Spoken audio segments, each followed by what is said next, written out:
aluna, olá aluno, seja bem-vindo a mais uma aula de Física, aqui pela TV Educação e também pela plataforma Gonçalves Dias. A aula de hoje, nós vamos responder exercícios, sobre indução eletromagnética e ondas eletromagnéticas, certo? Essa aula ela já está lá na plataforma, ok? Se você perdeu a aula teórica, a aula sobre conteúdo, você encontra lá na plataforma Gonçalves Dias, certo? Essa e outras, além de outros materiais. Isso aí você já sabe. Todas as aulas nós estamos sempre relembrando a importância de acessar a plataforma. Ok? Bom, então vamos para a primeira questão. A primeira questão diz o seguinte. Suponha que uma espira retangular de área igual a 2,4 vezes 10 a menos 1 metros quadrados. Então a área é 2,4 vezes 10 a menos 1 metros quadrados. Então já vou catalogando ali as informações para poder depois a gente só colocar na equação e fazer as multiplicações e divisões que podem aparecer. Então, de área, 2,4 vezes 10 a menos 1 metros quadrados, imersa em uma região onde existe um campo de indução magnética B, cuja intensidade é igual a 3 vezes 10 a menos 2 Tesla. Então, o campo magnético ele é igual a 3 vezes 10 a menos 2 Tesla, o T maiúsculo.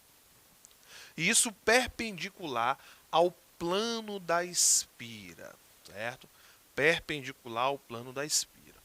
Então, de acordo com as informações, determine o fluxo magnético através da espira, ok? Então, tem as opções, certo? Vai da letra A até a letra E, cada um com seu valorzinho ali. Bom, gente, então é o seguinte. A informação que ele deu foi o seguinte, que nós temos a área, que é igual a 2,4 vezes 10 a menos 1, e o campo, que é 3 vezes 10 a menos 2 Tesla, certo? Ele traz uma informação também importante. Ele disse que o campo, e a normal seria o plano, Ele diz que são perpendiculares, certo? Ele diz que a intensidade do campo ele é perpendicular ao plano da espira, certo? Então é o seguinte. Então nós temos a espira, desenhar aqui, certo? E nós temos o campo magnético passando aqui, Então ele é perpendicular ao plano, certo? Então essa é a espira. Pronto. Aqui vai ficar bem bonitinho. Então nós temos o campo magnético atravessando aqui a espira e formando 90 graus com o plano da espira. Cuidado. Se ele forma 90 graus com o plano da espira, quer dizer que com uma normal dessa espira ele vai ser aí paralelo. Ok? Então ele vai ser paralelo aí a essa normal, como nós vimos na aula, Então aqui nós vamos ter uma normal,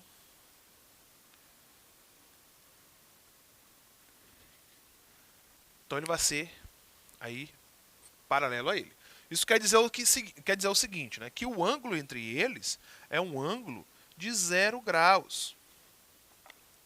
No caso, o ângulo entre o campo e a normal. Então vai ser de 0 graus, Então quer dizer o seguinte, que o cosseno de 0 ele é igual a 1. Por que o cosseno? Porque como nós vamos trabalhar com fluxo, o fluxo magnético ele é dado pelo o produto, entre o campo, a área e o cosseno do ângulo, certo? Que vai ser o ângulo entre essa reta normal ali na espira, e o campo magnético, ok? O vetor campo. Então nós temos ali esses dois vetores e esses dois vetores eles vão formar aí ângulos, ok? Então nós temos ali a equação. Então o campo magnético, de acordo com a questão, é de 3 vezes 10 a menos 2. A área é de 2,4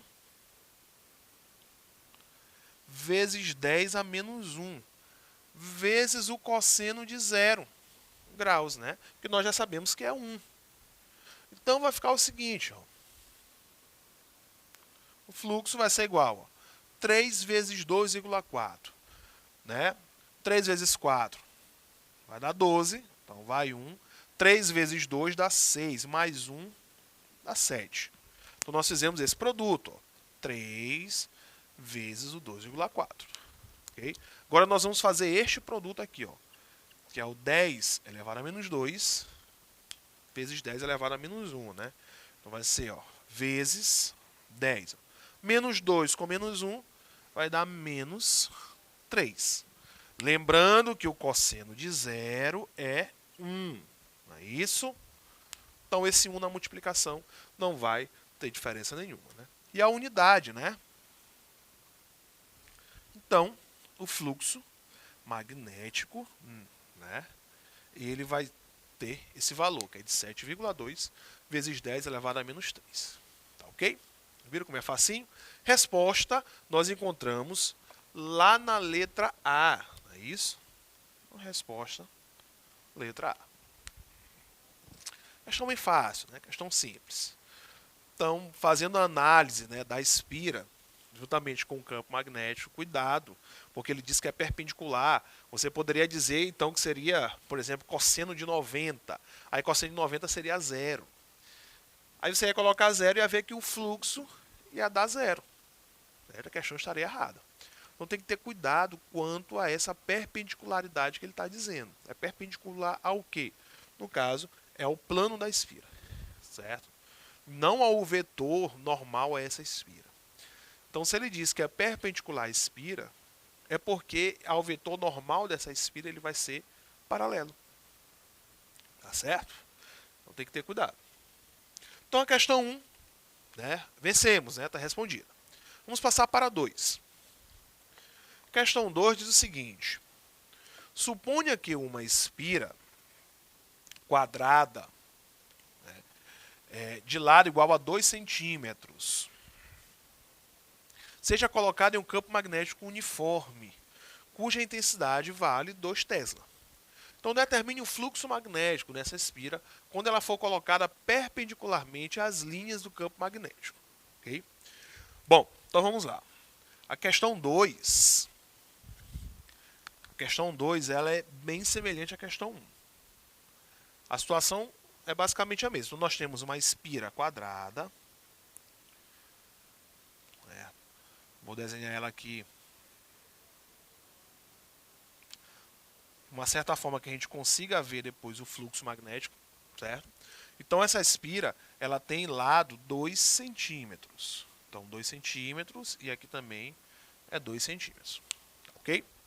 E ela vai ser perpendicular às linhas do campo, semelhante à situação anterior, ok? Então, por ela vai passar aqui, né, o campo magnético. Certo? Então a situação é semelhante. Se ele diz que é perpendicular ao plano da espira, então vamos trabalhar com um ângulo de 0 graus. Certo? O cosseno de 0 vai ser 1. Então nós já sabemos aqui que o ângulo, né, do campo com a normal, ó, campo com a normal vai ser aí de 0 graus, né? Então, mais uma vez, cosseno de 0 vai ser igual a 1. Ok? Vamos ver os dados que ele deu também na questão. Ele diz o seguinte, que a espira tem lado 2 centímetros e que o campo magnético ele é de 2 Tesla. Tá ok? 2 Tesla. Então nós sabemos o quê? Que o fluxo ele é campo vezes a área vezes o cosseno de θ, que nós já sabemos que é igual a 1. Nós já sabemos que ele vai ser 1. Tá ok? No caso, a área ele não deu, mas ele deu os lados. Tá ok? Ele disse que o lado é 2 centímetros e é um quadrado. A área do quadrado é o lado elevado ao quadrado. É L ao quadrado, né? Lado ao quadrado. O lado é 2 centímetros. Certo? 2 centímetros, transformando para a unidade no sistema internacional, que é o metro, é 2 vezes 10 elevado a menos 2 metros. Né? É dividir por 100. Ok? Então vai ficar o seguinte, ó, que a área vai ser 2 vezes 10 a menos 2, e isso é elevado ao quadrado. Ok? Então, 2 ao quadrado é 4, vezes 10. Menos 2 vezes 2 vai dar menos 4 metros ao quadrado. Pronto. Encontramos a área. Agora eu posso colocar os dados aqui na equação. Então, o fluxo vai ser o campo. Quem é o campo? O campo é 2 e a área é 4 vezes 10 a menos 4. Ok? Então, o fluxo ele vai ser igual. 2 vezes 4 vai dar 8 vezes 10 a menos 4. Né? E a unidade de fluxo. Né?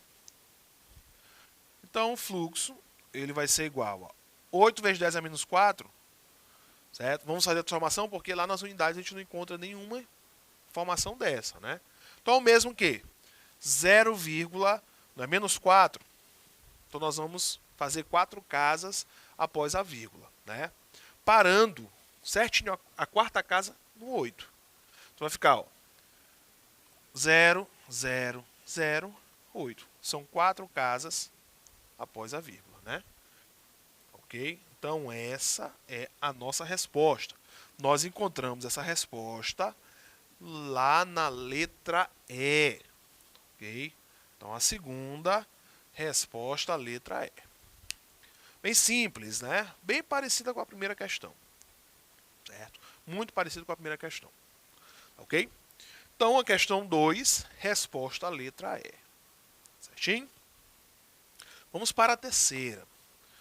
Na questão 3, é o seguinte. O plano, né, o polo norte, de um ímã aproxima-se de uma espira circular. Certo? Como indica aí a figura, né? Então tem a figura, o polo norte, né, desse ímã está se aproximando com uma certa velocidade aí dessa espira. Né? Considerando apenas as interações de caráter eletromagnético entre o ímã e a espira, é correto afirmar que há, né, que haverá, né? Letra A, atração entre eles, certo? E será gerada uma corrente induzida no sentido horário para um observador que esteja acima do plano, né, da espira. Letra B, vai acontecer uma repulsão entre eles e será gerada uma corrente induzida no sentido horário para um observador que esteja acima do plano da espira. Né? Letra C, vai ocorrer uma atração entre eles e será gerada uma corrente induzida no sentido anti-horário para um observador que esteja acima do plano da espira. Letra D, uma repulsão entre eles e será gerada uma corrente induzida no sentido anti-horário para um observador que esteja acima do plano da espira. E letra E, a atração entre eles não haverá, quer dizer, atração entre eles, mas não haverá corrente induzida na espira. Ok? Então vamos voltar aqui para a figura, vou colocar a figura aqui no quadro, para a gente entender o seguinte. Então nós temos uma espira, ok? Uma espira circular, vou colocar ela aqui no plano. Ok? Então é basicamente isso. E dela vai se aproximar, né, aqui do centro dela, vai se aproximar a uma certa velocidade um ímã, né? Polo norte e aqui o polo sul. Então ele está se aproximando com uma certa velocidade. O que vai acontecer com essa espira? Certo? Primeiro que vai gerar uma corrente elétrica. né, que nós chamamos de corrente elétrica induzida. Então, em cima ele se aproxima com uma certa velocidade e nós temos aí a corrente sendo gerada. Neste caso, nós temos uma corrente que ela vai ser gerada neste sentido, certo? Que é o sentido anti-horário. Ok?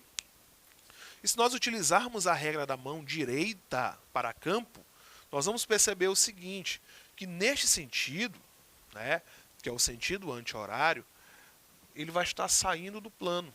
Então as linhas do campo da espira vão estar saindo do plano. Neste caso, certo? Interno à espira nós vamos ter o quê? Né? Saindo da espira, interno a ele. Então essa espira ela vai ser o polo norte. Ela vai ter aí as mesmas características de um polo norte de um ímã. Como eu tenho norte e norte, certo?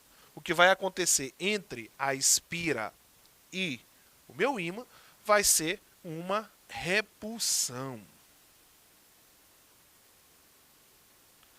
Então vai acontecer uma repulsão entre o ímã e essa espira, justamente por conta do sentido adotado, né, pela corrente elétrica induzida, tá, ok? Que esse ímã ele vai gerar lá nessa espira. Então nós encontramos essa resposta lá na letra D, que diz o seguinte, ó, repulsão entre eles e será gerada uma corrente induzida no sentido anti-horário, né, para um observador que esteja acima do plano da espira. Como nós estamos olhando, coloquei no plano aqui, né, do quadro, tá certo? Mas o efeito ele é o mesmo, certo? O efeito ele é o mesmo. Então, gera-se um sentido de corrente anti-horário e esse sentido de corrente anti-horário vai gerar na espira um campo magnético, né, saindo do plano, ok? Se é saindo do plano, para a gente vai ser o polo norte, certo? Então, por isso que a resposta é a letra D. Vamos analisar as outras. Por exemplo, a letra A diz o seguinte, vai ocorrer uma atração entre eles. Não vai ocorrer atração porque o efeito magnético da espira vai ser, né, o polo norte. O polo da espira vai ser o polo norte, né? Então, na letra A, atração entre eles e será gerada uma corrente induzida no sentido horário. Não é no sentido horário, é no sentido anti-horário. Tá ok? Letra B, repulsão entre eles. Ok, acontece uma repulsão. E será gerada uma corrente induzida no sentido horário. Não, se fosse no sentido horário, certo? O efeito dessa espira, né, magnético, o polo magnético dessa espira seria o sul. Certo? Então não ocorreria uma repulsão, ocorreria sim uma atração entre eles. Tá certo? A letra C, atração entre eles e será gerada uma corrente elétrica no sentido anti-horário. Não. Primeiro que não ocorre a atração, ocorre uma repulsão. Tá certo? Justamente porque o efeito vai ser o norte. E a letra E, atração entre eles e não haverá corrente elétrica induzida na espira. Errado. Certo? Primeiro que ocorre uma repulsão e segundo que o efeito magnético vai gerar essa corrente elétrica induzida. Tá ok? Então a resposta é a letra D, não é isso? Resposta, letra D. Vamos para a próxima, né? Questão 4. A questão 4 diz o seguinte, marque a alternativa correta a respeito da lei de Lenz. Letra A. A lei de Lenz determina a relação entre a variação do fluxo magnético e a variação do tempo. Letra B. Pela lei de Lenz, pode-se determinar a força eletromotriz induzida em um circuito. Letra C. A lei de Lenz diz que a corrente elétrica induzida em um circuito é tal que sempre gera um campo magnético no mesmo sentido do campo externo. Letra D. A lei de Lenz diz que a corrente elétrica induzida em uma espira sempre gera um campo magnético oposto ao campo magnético variável de que ele deu origem, né? E letra E. A lei de Lenz é um motivo do sinal positivo da lei de Faraday, certo? Bom, gente, a resposta a gente consegue ver aqui, ok? Então é o seguinte, nós temos um campo variável, certo? Então esse campo ele vai variar chegando próximo, né? Então nós temos o efeito norte e norte aqui, graças à corrente elétrica induzida, tá ok? Isso você olha lá na letra D também. Ó. A lei de Lenz diz que a corrente elétrica induzida em uma espira sempre gera um campo magnético oposto ao campo magnético variável. Certo? Por isso que eles acabam se repelindo. Tá certo? Bom, então, com esta questão, né, que também deu a letra D, nós finalizamos a aula de hoje e até a próxima.